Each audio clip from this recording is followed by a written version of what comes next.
Welcome back to Systems of Equations Applications for MAT021. In this video, we're going to be looking at examples 4 and 5 from your workbook. The directions for 4 and 5 say read each situation provided, then define a variable for each item, and write a system of equations that could be used to solve the problems. Do not solve. So make sure you completely read all the directions when you do things, because in this case, do not solve.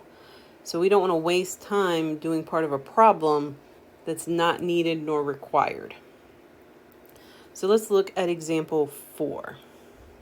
So we have Merlin has 148 coins, all shillings and pence, worth 4 pounds. So this is English money. If a shilling is worth 0.45 pounds and a pence is worth 0.05 pounds, determine how many shillings and pence Merlin has.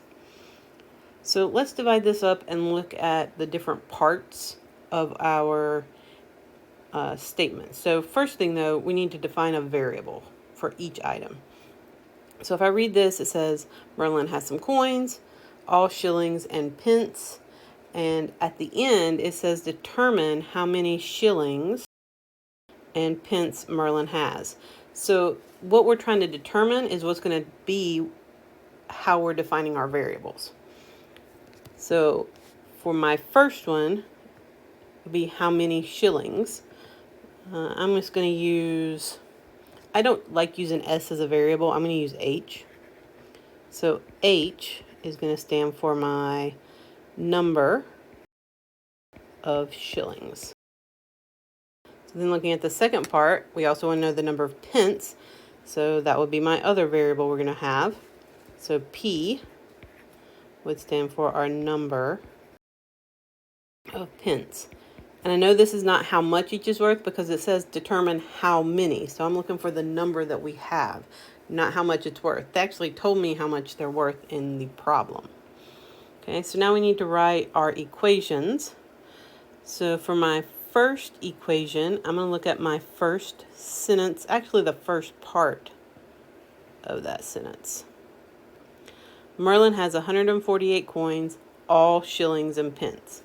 So that means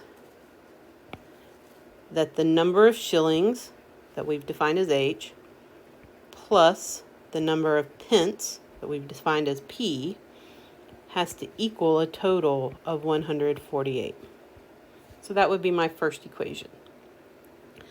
Now my next equation is going to go with the worth. So then I need to know how much each item is worth. So a shilling is worth 0.45 and a pence is worth 0.05 pounds. So those are going to be the values I'm going to use in my second equation. So in my second equation, shillings are worth 0.45, so I would have 0.45H plus, and then we're going to do the value of a pence.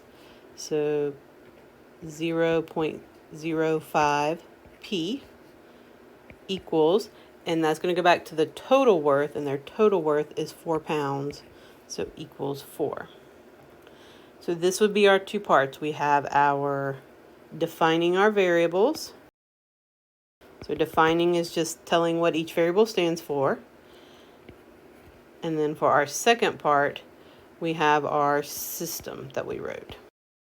So for example 5, we have the cost of 5 carrots and 2 zucchini is $1.32. 3 carrots and 1 zucchini cost 75 cents. Determine the cost of each vegetable. Okay, so on this one, we are looking for the cost of each vegetable. That means when I define my variables, my variable needs to deal with the cost.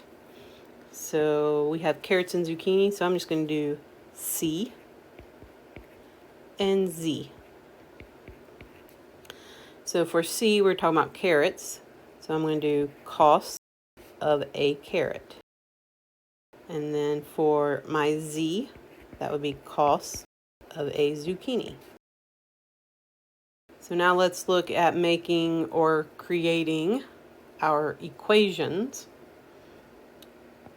If I look at that first sentence, it says the cost of 5 carrots and 2 zucchini is $1.32. So then my first equation, I would have 5 times the cost of a carrot. Well, my variable for that is C, plus 2, because I have 2 zucchini, and 2 times the cost of a zucchini, which we're defining as Z, would equal $1.32.